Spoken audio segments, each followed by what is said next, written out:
కర్నూలు జిల్లా మధికర మండలం పెరవలి జిల్లా పరిషత్ ఉన్నత పాఠశాలలో ఫిబ్రవరి 3వ తేదీ సరస్వతీదేవి మందిరం మహాగణపతి పూజతో ప్రారంభించనున్నట్లు నిర్వాహకులు తెలియజేశారు. అక్షరాభ్యాసానికి వచ్చే బాలబాలికలకు పలక బలపం ఉచితంగా పంపిణీ చేయనున్నట్లు తెలిపారు. తదుపరి అక్షరాభ్యాసం నిర్వహించబడుతుందని, మధ్యాహ్నం అన్న వితరణ కార్యక్రమం జరుగుతుందని, ఈ కార్యక్రమం శ్రీమతి శ్రీ శారదా హనుమంతరావు ఆధ్వర్యంలో జరుగుతుందని, ఈ కార్యక్రమంలో గ్రామ పెద్దలు, జిల్లా పరిషత్ ఉన్నత పాఠశాల ఉపాధ్యాయులు తదితరులు పాల్గొంటారన్నారు. సోమవారం నాడు సరస్వతీదేవి మందిరం నందు అభిషేకము నిర్వహించబడును. ఈ సందర్భంగా విద్యార్థులు, తల్లిదండ్రులు కూడా ఈ అవకాశంను ఉపయోగించుకోవాలను.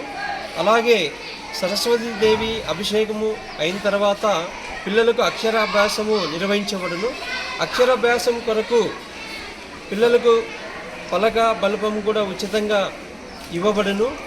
ఈ కార్యక్రమంని 1982 ఎస్ఎస్సి బ్యాచ్కు చెందినటువంటి గౌరవనీయులు శ్రీ హనుమంతరావు గారు ఆధ్వర్యంలో, అలాగే ఈ అభిషేకము, ఈ సరస్వతీ దేవి పూజా కార్యక్రమము, అలాగే విద్యార్థులకు అక్షర భాష కార్యక్రమము కూడా మోనాచారి పంతులు గారి ఆధ్వర్యంలో నిర్వహించబడును.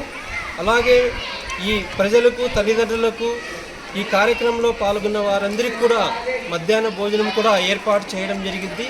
కాబట్టి విద్యార్థులతో పాటు వాళ్ళ తల్లిదండ్రులు కూడా ఈ కార్యక్రమంలో పాల్గొని విజయవంతంగా చేయవలసిందిగా ఈ సందర్భంగా కోరుతున్నాం. అలాగే విద్యార్థుల తల్లిదండ్రులు